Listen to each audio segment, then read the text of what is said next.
لا حول ولا قوة إلا بالله العلي العظيم.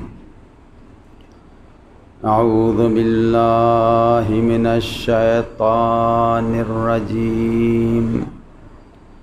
بسم الله الرحمن الرحيم.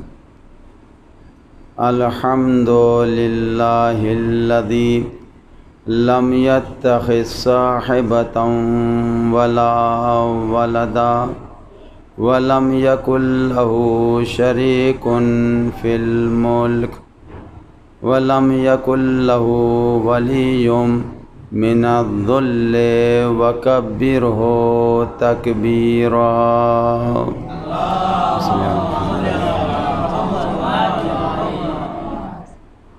والحمد لله الذي هدانا لهذا وما كنا لنهتدي لولا أن هدانا الله.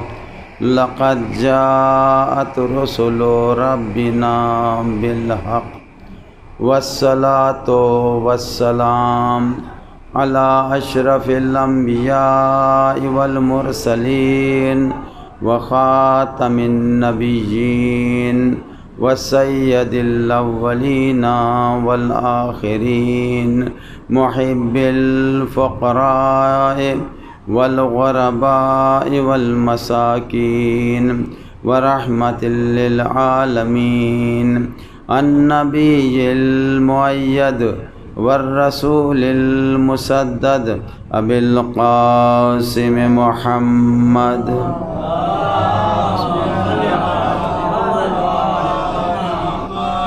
وعلى أهل بيته الطيبين الطاهرين المعصومين المظلومين ولا سيما إمام المظلوم المغموم المهموم المقتول الزمان الغريب العطشان العريان إمام الإنس والجان سبط رسوله الثقلين مولانا أبا عبد الله الحسين الذي ناحت عليه السماوات والأرضون ثم تارة أخرى.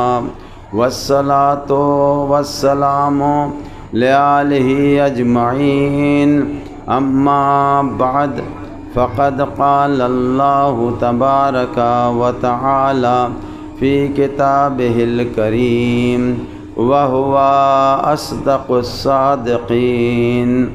بسم الله الرحمن الرحيم. يا أيها الذين آمنوا اتقوا الله وكونوا مع الصادقين. صلوا على محمد وعلى محمد. آپ تمام حضرات سے گزارش ہے ایک بار سورہ حمد اور 3 بار سورہ اخلاص کی تلاوت فرما کر تمام مومنات جو مرحوم ہوں گے سب کے ارواح کو، اپنے عزیز و اقارب مرحوم ہوں گے سب کے ارواح کو، اور بانی عملی جناب باقر صاحب کے جتنے عزیز و اقارب ان کے اہلیہ مرحوم ہیں سب کے ارواح کو بڑھ کے بخش دیا. بسم اللہ.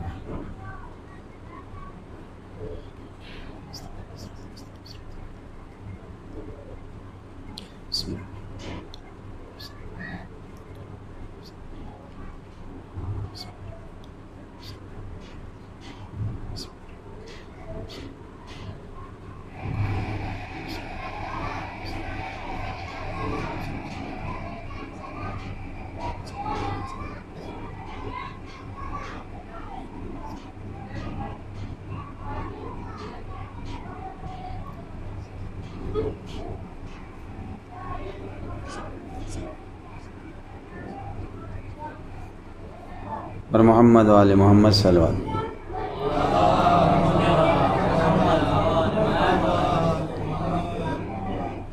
اگر کچھ لوگ باہر تشریف فرما و اندر تشریف لے آئیں اگر باہر موجود ہوں، کیونکہ کئی اسباب علت کی وجہ سے مجلس کا وقت کم ہی لیا جائے گا۔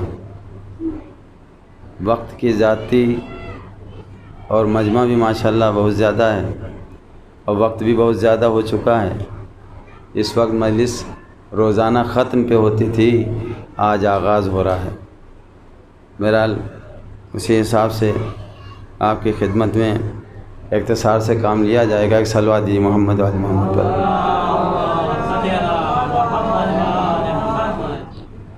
روزانہ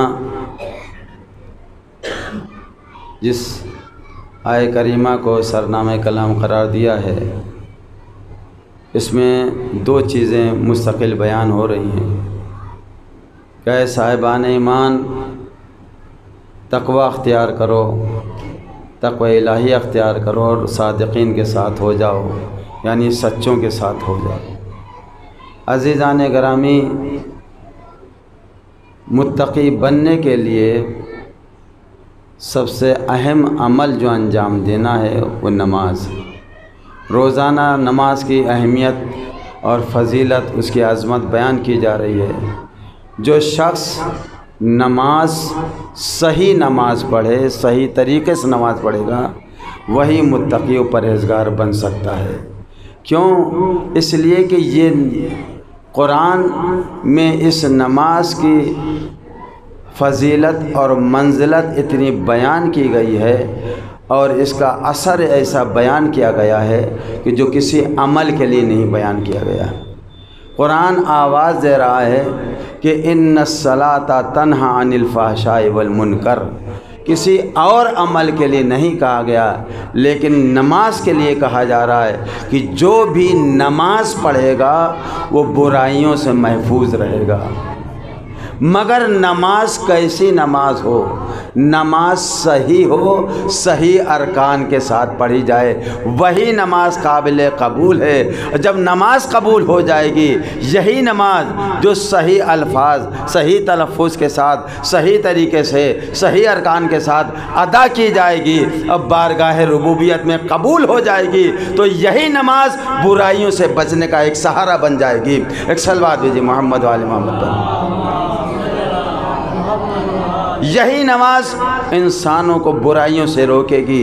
جب انسان برائیوں سے بچے گا تو اس کی زندگی میں خوشحالی رہے گی، بے چینیاں ختم ہو جائیں گی، اس کی زندگی میں اطمینان و سکون پیدا ہوگا، کیونکہ نماز ذکر الہی ہے اور قرآن آواز دے رہا ہے الا بذکر اللہ تطمئن القلوب، آگاہ ہو جاؤ کہ ذکر الہی ہے، جو ذکر الہی ایسا ذکر ہے جو دلوں کو اطمینان بخشتا ہے۔ ایک صلوات بھیجیے محمد والی محمد۔ روزانہ نماز کی اہمیت بیان کی جا رہی ہے۔ یاد رکھیے گا، جو نماز پڑھے گا، صحیح نماز پڑھے گا اور صحیح ارکان کے ساتھ نماز پڑھے گا، وہی متقی پرہیزگار بن سکتا ہے۔ کیوں کہ جب انسان نماز کا عادی ہو جائے گا تو جب نماز پڑھے گا تو باطہر، اس کے لیے طہارت شرط ہے کہ وضو کے بغیر نماز پڑھ نہیں سکتا۔ جب باطہارت پڑھے گا تو گناہوں سے بچنے کے لیے کوشش کرے گا کہ کسی طرح سے ہم گناہوں سے بچیں۔ کیوں؟ جو انسان نماز پڑھے اور گناہ بھی کرے تو سمجھ لیجئے گا نہ اس کی نماز صحیح ہے نہ اس کی نماز قبول ہے۔ یاد رکھیے گا، نماز کی قبولیت کو اگر جاننا چاہتے ہیں کہ جس شخص کی نماز قبول ہے یا قبول نہیں ہے، خود نمازی اپن دیکھنا چاہے کہ میری نماز قبول ہے یا قبول نہیں ہے، وہ آسان طریقہ ہے کہ وہ جان سکتا ہے کہ میری نماز قبول ہو رہی یا نہیں ہو رہی۔ اگر نمازی اپنے کو یہ دیکھے کہ میں برائیوں سے بچ رہا ہوں، برائیوں سے نفرت کر رہا ہوں، تو سمجھ جائے کہ میری نماز قبول ہو رہی ہے۔ ایک صلوات بھیجیے محمد وعلی محمد۔ اگر کوئی شخص مسجد میں جا کے نماز بھی پڑھ رہا ہے، باہر آ کے چغل خوریاں کر رہا ہے، غیبت کر رہا ہے، گناہ کر رہا ہے، تو سمجھ لیجئے گا یہ صرف اٹھا بیٹھی کر کے آیا ہے، اس کی نماز صحیح نہیں تھی۔ اگر معرفت کے ساتھ نماز پڑھتا تو اس کی نماز قابل قبول ہو جاتی، اور اگر معرفت کے ساتھ نماز پڑھتا تو اس کی نماز کا یہ اثر ہوتا۔ اگر کوئی غیبت کر رہا ہوتا یا تو اس کو روک دے گا یا وہاں سے چلا جائے گا۔ اگر کوئی جھوٹ بولے گا تو اس سے کہے گا بھائی جھوٹ بولنا گناہ کبیرہ میں سے ہے۔ اور جو انسان واقعی نمازی ہوگا، جس کی نماز قبول ہوگی، وہ بھی گالیوں سے محفوظ رہے گا، گالیاں نہیں بکے گا۔ کیوں؟ گالیاں دینا گناہان کبیرہ میں سے ہے۔ عزیزان گرامی، ہمارا مزاج کیا ہے؟ ٹھیک ہم ایسے ملک میں رہتے ہیں لیکن ہم اپنے کو نمونے عمل بنا سکتے ہیں۔ پیغمبر کفار و مکہ کے درمیان یکو تنہا تھے، سب کے سب بت پرست تھے، لیکن اپنے اخلاق کے ذریعے سے اپنا اخلاق ایسا پیش کیا کہ ان کو بھی جو بت پرستی کرتے تھے وحدہ لا شریک کے پرست بنا دیا۔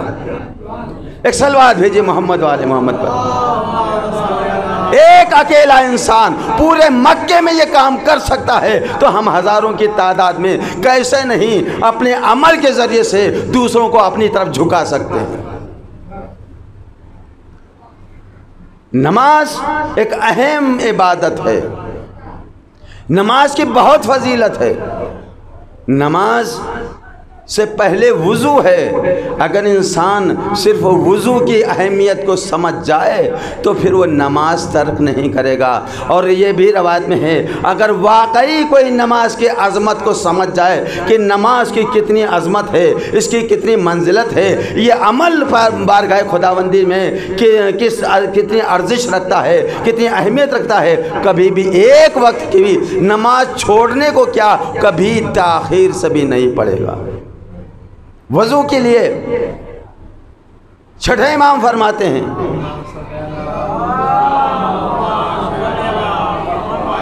مجھے تعجب ہے اس شخص کے لیے کہ جو باوضو ہو اور اللہ سے دعا مانگے اس کی دعا قبول نہ ہو۔ جو شخص باوضو ہو اور حاجت رکھتا ہو، خدا سے اپنی حاجت پیش کرے، اس کی حاجت پوری نہ ہوتی ہو، تعجب ہے اس شخص کے لیے۔ عزیزان گرامی، پیغمبر اسلام کی دو حدیثیں وضو کے سلسلے میں ایسی ہیں، اگر صاحب عقل صاحب فہم اگر اس حدیث کو سننے کے بعد عمل کر لے تو واقعاً وہ صاحب عقل کہا جائے گا، صاحب فہم کہا جائے گا، اس لیے کہ صاحب عقل ہی اچھی بات سمجھ کے اس پر عمل کرتے ہیں۔ کیوں؟ ہر آدمی جو صاحب عقل ہوتا ہے وہ ہمیشہ فائدے کی چیز کو دیکھتا ہے، کبھی نقصان کی چیز کو نہیں دیکھتا۔ جانتا ہے کہ نماز نہیں پڑھیں گے تو عذاب الہی نازل ہوگا، نماز پڑھیں گے عذاب الہی سے بچ جائیں گے۔ وضو کے لیے وضو کی اہمیت دیکھیے، پیغمبر فرماتے ہیں کہ اگر کوئی شخص حالت وضو میں رہتا ہے، حالت وضو میں سو جائے تو اس کو شہید کا ثواب ملے گا۔ حالت وضو میں جو سو جائے اس کو شہید کا ثواب ملے گا۔ شہید ہونا آسان بات نہیں ہے، شہید ہونا آسان بات نہیں ہے۔ میدان جنگ میں جا کے انسان تلوار چلاتا ہے، زخمی ہوتا ہے، اس کے بعد قتل ہوتا ہے، تب کہیں شہادت کے درجے پر فائز ہوتا ہے۔ اللہ رے کرامت پروردگار میدان جنگ میں کیا ایک وضو سے وہ شہادت کا درجہ دے رہا ہے، شہادت کا ثواب دے رہا ہے کہ باوضو سو جاؤ، باوضو رہو۔ اگر باوضو حالت وضو میں موت آ جائے تو تم کو شہید کا ثواب دیں گے۔ ایک صلوات بھیجیے محمد والی محمد۔ یہی نہیں، ایک اور اس سے بڑھ کر ایک حدیث ہے پیغمبر اسلام کی کہ من نام متوضئا فراشا لہو مسجدا، جو شخص رات کو توجہ کیجئے گا کہ وضو کی صرف کتنی اہمیت ہے، جب وضو کی اتنی اہمیت ہے تو نماز کی کتنی اہمیت ہوگی۔ پیغمبر فرماتے ہیں جو شخص رات کو باوضو سو جائے پروردگار اس کے بستر کو مسجد قرار دیتا ہے۔ معمولی بات نہیں، مسجد قرار دیتا ہے۔ مسجد کس لیے ہوتی ہے؟ مسجد عبادت گاہ، اس کے بستر کو مسجد قرار دیتا ہے، اور اس کے سونے کو، جو شخص رات بھر عبادت کرتا ہے اس کے سونے کو اس عابد کے برابر ثواب عطا کرتا ہے۔ ایک صلوات بھیجیے محمد والے محمد پر۔ یہ معمولی حدیث نہیں ہے، سوچئے غور کریے۔ پیغمبر فرماتے ہیں من نام متوضئا کانا فراشہ لہ مسجدہ، جو رات کو سو جائے باوضو اللہ اس کے بستر کو مسجد کے قرار دیتا، مسجد کے مثل قرار دیتا ہے۔ اور وہ جو سوتا ہے صبح تک، یعنی اذان صبح سے پہلے تک سوتا ہے، تو اس کو سونے کے بدلے میں پوری رات نماز کا ثواب، نماز پڑھنے کا ثواب دیتا ہے۔ اس کے آگے کے حدیث جملہ سنیے کہ جو شخص بغیر وضو کے سوتا ہے، توجہ کیجئے گا، جو شخص بغیر وضو کے سوتا ہے وہ اس کے بستر کو اللہ مانند قبر قرار دیتا ہے، یعنی اس کا بستر قبر ہوتا ہے، اور جو سوتا ہے مثل مردار کے سوتا ہے۔ ایک صلوات بھیجئے محمد والے محمد۔ انسان جب سوتا ہے ایسے لگتا ہے جسے مرا ہوا پڑا ہے، لیکن اگر یہ بغیر وضو کے سو رہا ہے تو اس کا بستر مثل قبر کے ہے، اور یہ سو رہا ہے اس کا سونا مثل مردار کے ہے، یعنی جو مر گیا۔ لیکن اگر یہی 3 چلو لے کے ایک چلو منہ پہ ڈال لیا، 2 چلو داہنے ہاتھ پر، 1 چلو بائیں ہاتھ پر، 3 چلو میں وضو کر لیا، اس 3 چلو کو استعمال کرنے سے، سر کا مسح، پیر کا مسح کرنے سے پروردگار عالم ایک شہید کا ثواب دے رہا ہے، اس کے بستر کو مسجد قرار دے رہا ہے۔ یہ معمولی بات نہیں ہے۔ ایک صلوات بھیجئے محمد والے محمد۔ مگر ہم سنتے ہیں نعرہ حیدری، نعرہ سلوات۔ عزیزان اکرام، زیادہ وقت نہیں لینا ہے، قرآن آواز دے رہا ہے یا ایھا الذین آمنوا اتقوا اللہ وکونوا مع الصادقین، سچوں کے ساتھ ہو جاؤ۔ آپ کو معلوم ہے، سنتے چلے ہیں، مجلسوں کا فیض ہے کہ صادقین سے مراد اہل بیت ہے، ان سے زیادہ سچا کوئی ہو نہیں سکتا۔ یہ جو کہیں وہ سچ ہے، جو عمل کریں وہ سچ ہے، جو پیغام پہنچائیں وہ سچ ہے، ہر اعتبار سے یہ سچے ہیں۔ تو ان کے ساتھ ہونے کے لیے تو سب سے پہلے صاحب ایمان ہونا پڑے گا، اللہ کی توحید پر ایمان، رسول کی رسالت پر ایمان، اہل بیت کی امامت ولایت پر ایمان، اس کے بعد تقوی الہی۔ یاد رکھیے گا کہ تقوی الہی یہ کیسے حاصل ہوگا؟ جب تک واجبات پر عمل نہیں کریں گے، حرام چیزوں سے پرہیز نہیں کریں گے، تقوی الہی دل میں آ ہی نہیں سکتا، خوف خدا آ ہی نہیں سکتا۔ جب خوف خدا آئے گا تو عزیزان گرامی عمل میں اضافہ ہوتا جائے گا، نیک اعمال میں اضافہ ہوتا جائے گا۔ جیسے جیسے معرفت بڑھتی جائے گی، نیک اعمال میں اضافہ ہوتا جائے گا، برائیاں کم ہوتی جائیں گی، اور انسان قرب خدا کا حاصل کرے گا، اللہ کا محبوب بندہ بن جائے گا۔ قرآن مجید میں متقی کی 5 علامتیں شروع ہی میں بیان کر دیں۔ جو لوگ عربی جانتے ہیں، قرآن کی تلاوت کرتے ہیں، سورہ حمد کے بعد کون سا سورہ آتا ہے؟ سورہ بقرہ۔ الف لام میم ذالک سے جو شروع ہوتا ہے سورہ بقرہ میں، پہلے ہی صفحے پر متقین کی 5 علامتیں بیان کر دی۔ بسم اللہ الرحمن الرحیم، الف لام میم ذالک الکتاب لا ریب فیہ ھدی للمتقین الذین یؤمنون بالغیب، 1، وَيُقِیمُونَ الصَّلَاةَ، 2، وَمِمَّا رَزَقْنَاهُمْ يُنْفِقُونَ 3 وَالَّذِينَ يُؤْمِنُونَ بِمَا أُنزِلَ إِلَيْكَ 4 وَمَا أُنزِلَ مِن قَبْلِكَ 5 4 نہیں، یہ دونوں ملا کے ایک چوتھی ہوئی. وَبِالْآخِرَةِ هُمْ يُوقِنُونَ 5 والذین یؤمنون بما انزل الیک وما انزل من قبلک، یہ ایک صفت ہے. وبالآخرۃ ہم یوقنون 5ویں صفت ہے. یہ 5 صفتیں متقین کے بیان کی گئی ہیں. متقی کی علامت کیا ہے، نشانی کیا ہے، پہچان کیا ہے؟ وہ سب سے پہلے غیب پر ایمان رکھتا ہو. والذین ھدی للمتقین، یہ قرآن جس میں کوئی شک نہیں، شبہ نہیں ہو سکتا، یہ متقین کے لیے ہدایت ہے، غیر متقین کے لیے، متقین کے لیے ہدایت ہے. اور امیر المومنین کے لیے آپ سنتے چلے آئے ہیں، جو اذان دیتے وہ بھی کہتے ہیں، سنتے بھی چلے آتے ہیں، اشہد ان امیر المومنین و امام المتقین. امام جو ہے متقیوں کے امام ہیں. اگر کوئی تارک الصلاۃ ہے، روزہ نہیں رکھتا ہے، واجبات پر عمل نہیں کرتا، تو وہ متقی نہیں. جب متقی نہیں تو علی کو امام کیسے مان رہا ہے؟ صلوات بر محمد و آل محمد. تم امام کہہ سکتے ہو، علی ہمارے امام ہے. علی بھی تو کہے تم ہمارے متقی پرہیزگار چاہنے والے ہو. ایک صلوات دیجئے محمد و آل محمد. غیب پر ایمان سب سے پہلی صفت.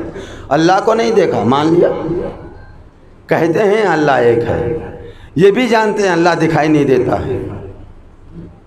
یہ بھی سنا ہے قیامت کا دن برپا ہوگا، اس پہ ایمان ہے. قیامت آئے گی، ایمان ہے یا نہیں ہے؟ کوئی بھی انکار کر سکتا ہے؟ سمجھدار انسان کوئی جس نے سنا قیامت برپا ہوگی، قیامت آئے گی، انکار نہیں کر سکتا.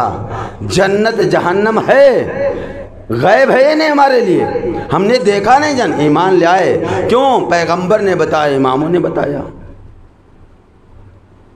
یہ بھی تو بتایا ہے محشر کے دن جب اللہ ایک ہے، ہر جگہ موجود ہے، اور قیامت آئے گی. قیامت میں کیا ہوگا؟ جنت ہے اور جہنم ہے، اس کے وجود کا بھی یقین ہے، ایمان ہے. تو معلوم ہے ایک طرف جنت ہے، دوسری طرف جہنم ہے، تو پھر ہوگا کیا؟ ان دونوں کا وجود کس لیے ہے؟ اس کا مطلب یہ ہے کہ جو دنیا میں اچھے اعمال انجام دے گا اس کے لیے جنت ہے، جو برے انجام دے گا تو اس کے لیے جہنم ہے. تو کیوں نہیں سوچتے ہم جنتی بنے یا جہنمی بنے؟ ایک صلوات بر محمد و آل محمد.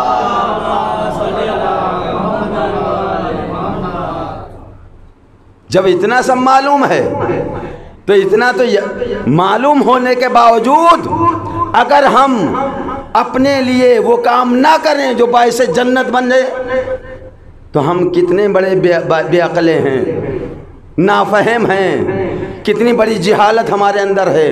معلوم ہے کہ جنت میں اچھے اعمال والے جائیں گے، جہنم میں گنہگار جائیں گے، تو ہم کیوں نہ گناہوں سے بچیں؟ ایسا کوئی کام سرزد نہ ہو جس سے اللہ ناراض ہو جائے، وہ غضبناک ہو جائے، اہل بیت ناراض ہو جائیں اور ہم جہنمی بن جائیں. ہر صاحب عقل کوئی یہ بتا دے آگ جل رہی ہو جان بوجھ کر اس میں ہاتھ ڈالے گا؟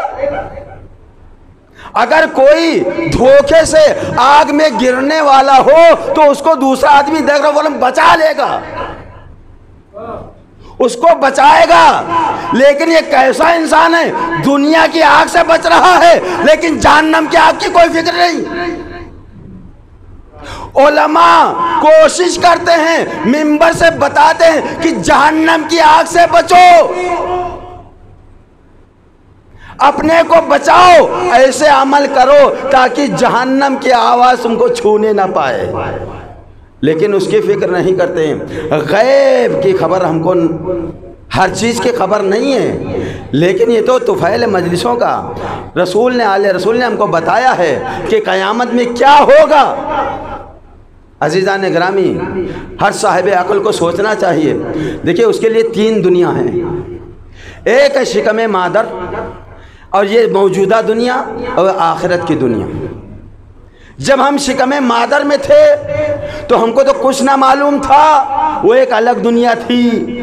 جب اس دنیا میں آئے تو ہمارے لیے اللہ نے رہنما بھیجے، یہ بھی چند روزہ دنیا ہے، وہ بھی چند روزہ تھی، یہ بھی چند روزہ ہو، چند ماہ ہو، چند سالہ ہو، کچھ پتہ نہیں، کس کے لیے موت کا کوئی بھروسہ نہیں۔ آج ہم منبر پر ہیں، کل پتہ چلا قبر میں چلے گئے، کچھ پتہ نہیں ہے اس دنیا کے لیے۔ ارے دنیا ہے لیکن ہمارے وجود کا کچھ پتہ نہیں۔ عزیزان گرامی، اس دنیا کو مزرعہ آخرت بنایا ہے، آخرت میں کیا ہوگا اس کے لیے آپ کو بتایا گیا ہے۔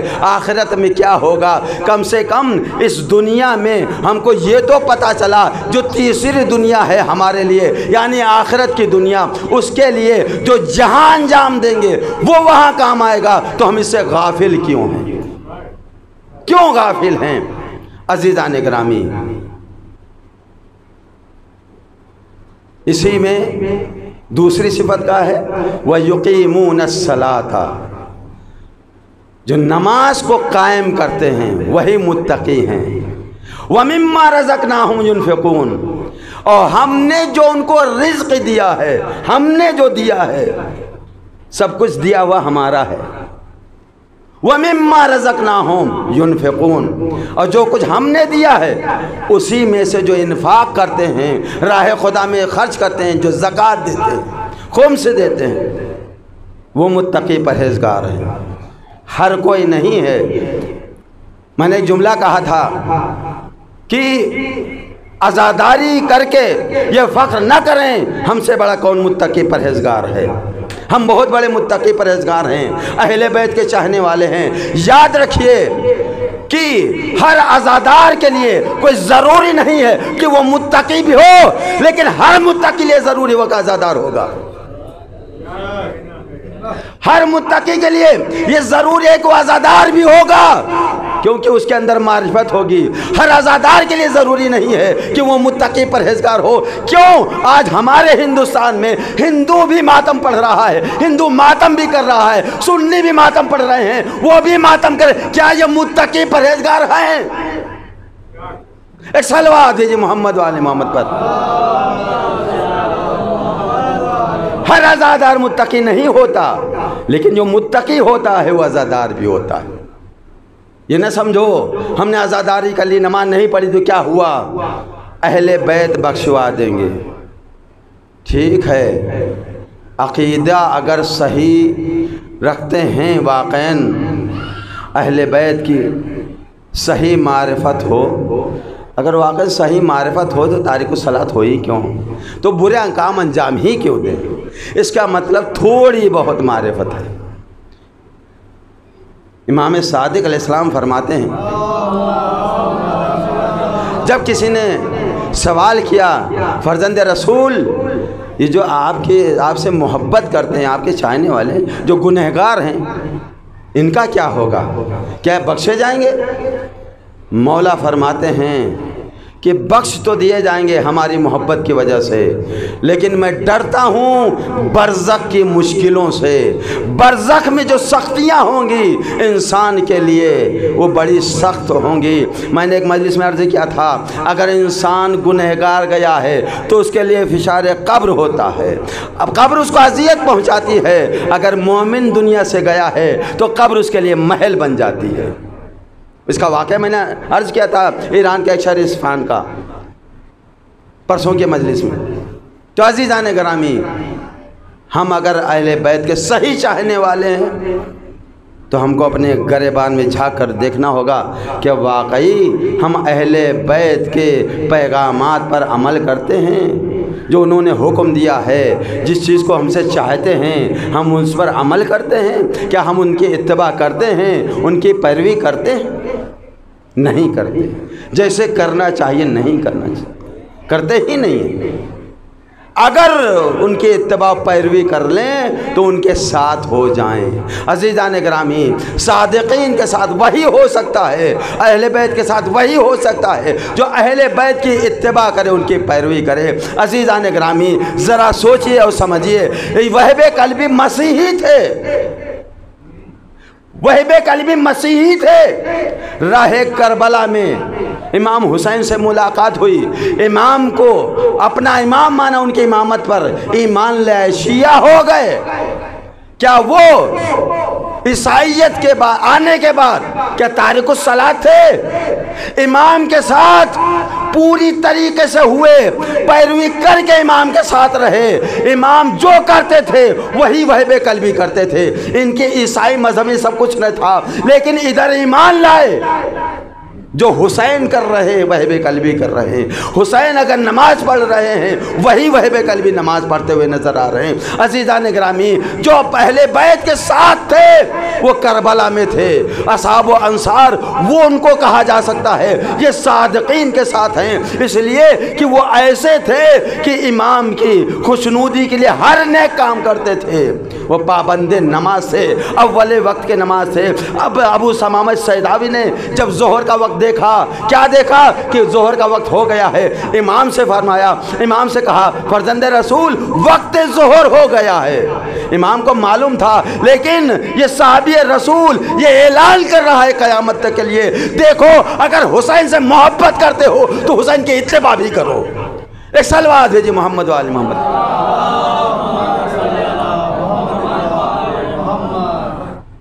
عزیزان گرامی، صادقین کون ہیں؟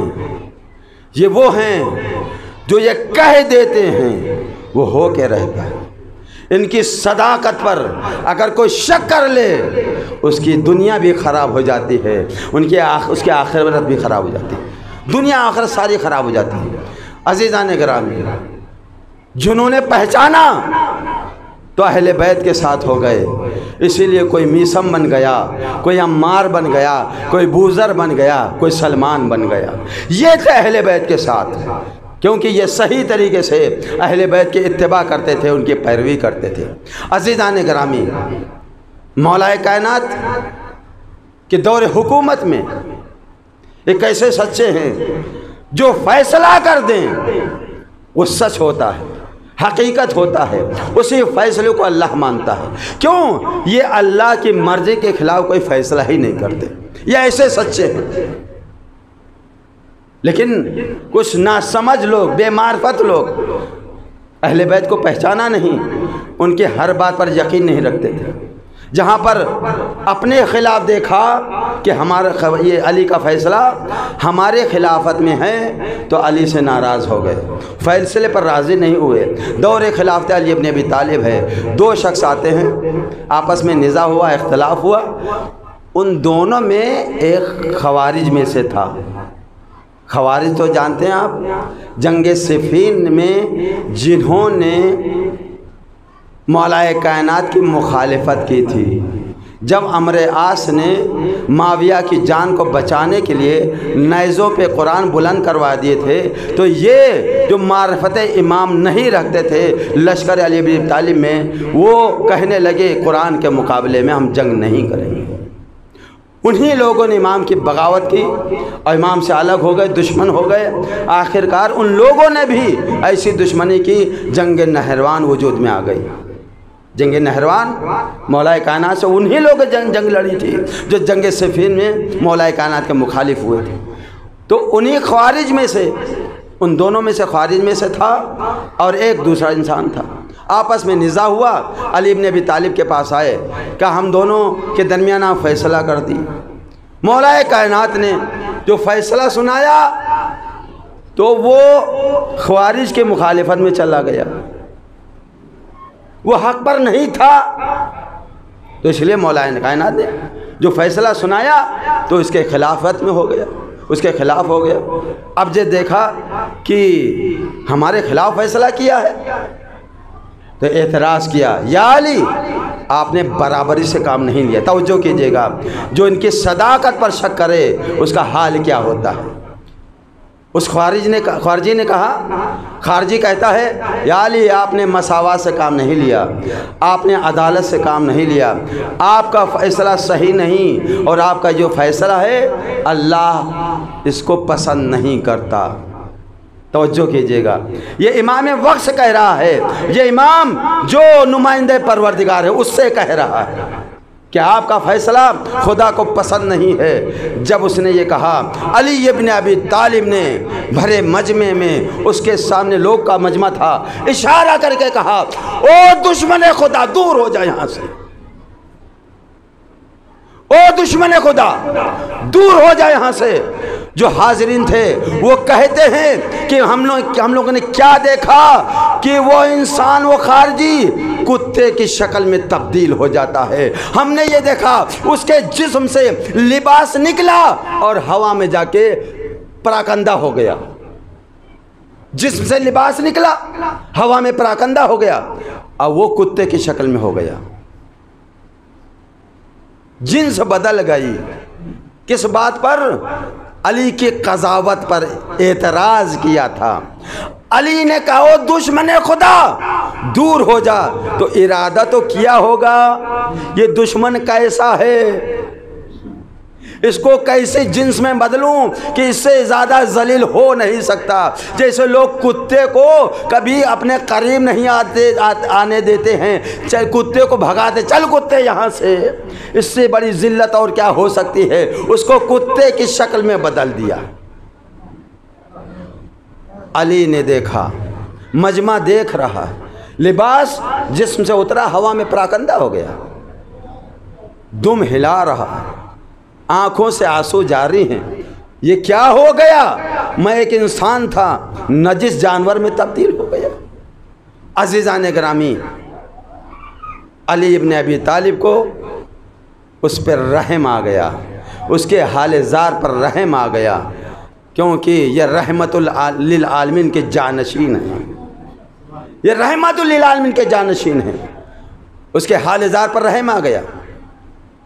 تو حاضرین کہتے ہیں خدا کی قسم، علی نے آسمان کی طرف سر اٹھایا، اپنے لبوں کو جنبش دی۔ ہم لوگوں نے یہ سنا تو نہیں کیا کہہ رہے تھے، لیکن اتنا ضرور دیکھا کہ آسمان کی طرف سر اٹھایا، لبوں کو جنبش دی، کیا کہہ رہے تھے نہیں معلوم۔ کیا دیکھا کہ وہی جو کتے کی شکل میں تبدیل ہو گیا تھا وہ انسان کی صورت میں بدل گیا، اور جو کپڑے ہوا میں پراکندے ہو گئے تھے وہ سارے کپڑے آ کے اس کے کندھے پر آ کے گر گئے۔ لیکن حاضرین کہتے ہیں کہ جب وہ مسجد سے جانے لگا، جانتا ہے کہ ہماری کیفیت کیا ہو گئی تھی، جنس بدل گئی تھی، ہم نے کیا کہا تھا، اس کا مطلب میں غلطی پر تھا، میں کتے کی شکل میں ہو گیا تھا۔ تو عزیزان گرامی وہ رکا نہیں، پھر مسجد سے نکل گیا۔ لوگ کہتے ہیں جب جا رہا تھا اس کے پیروں میں لرزہ تھا، پیر لڑکھڑا رہے تھے۔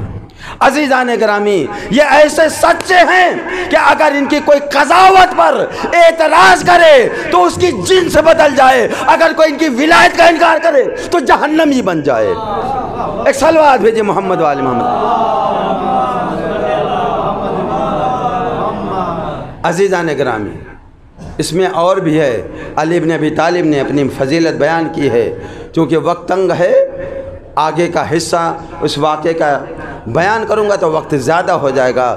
لیکن عزیزان گرامی، ہم اگر واقعاً اہل بیت کے چاہنے والے ہیں تو ہم کو صحیح طریقے سے اہل بیت کا چاہنے والا بننا چاہیے، اور ہم جب ہی بن سکتے ہیں جب صاحب ایمان کے ساتھ متقی پرہیزگار بنیں۔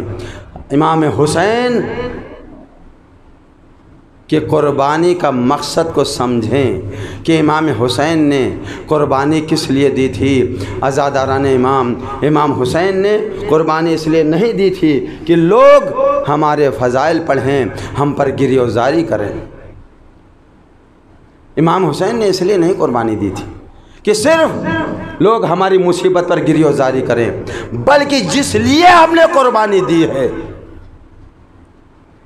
اس پر عمل کر کے دکھلاؤ کہ ہمارا امام کیسا تھا، ہمارے امام نے کس لیے قربانی دی تھی۔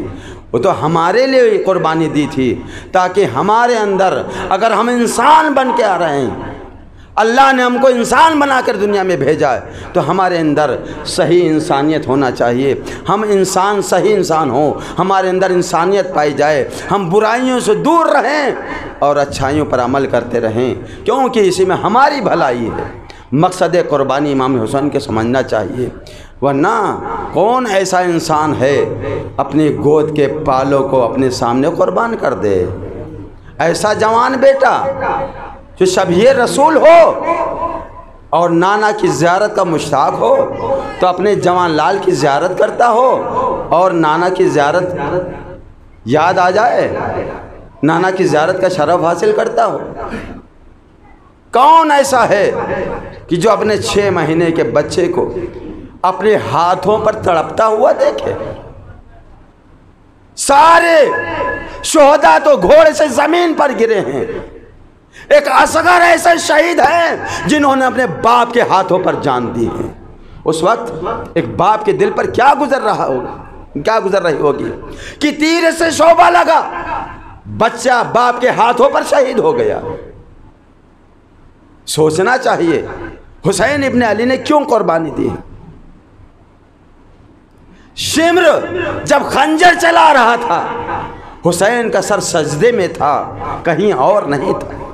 اتنا تو یاد کر لینا چاہیے کہ حسین جب آخر وقت میں تھے تب بھی سجدے کو چھوڑ نہیں رہے تھے۔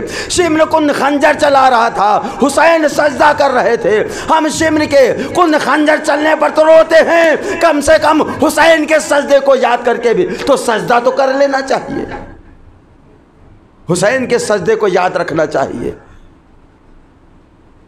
حسین نے اسی دین اسلام کو بچانے کے لیے، اسی سجدے کو بچانے کے لیے سب کچھ لٹا دیا، مال بھی لٹایا، جان بھی لٹائی۔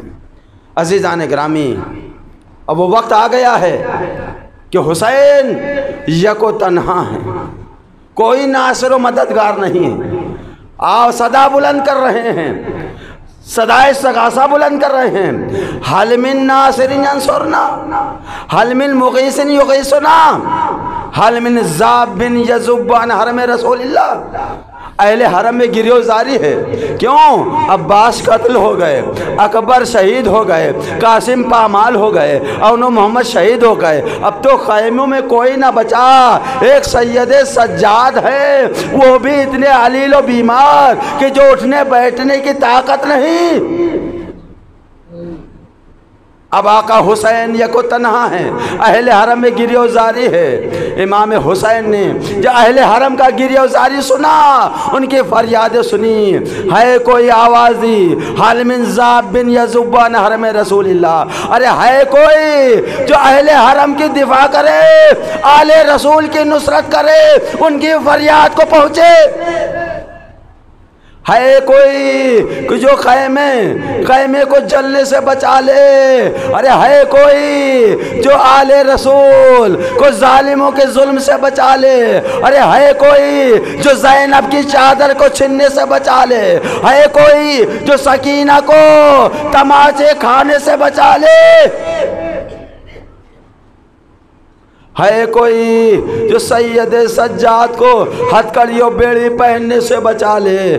کوئی نہ تھا، حسین یک و تنہا ہے، صدا استغاثہ بلند کی، کوئی ناصر و مددگار دکھائی نہ دیا۔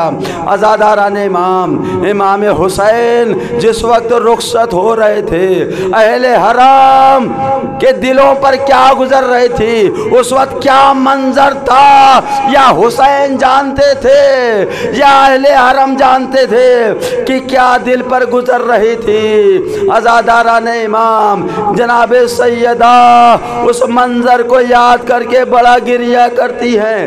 اسی لیے ارے خطیب سے کہا، ارے وہ مصائب پڑھو جو میرے لال حسین کی رخصتی کے مصائب ہیں۔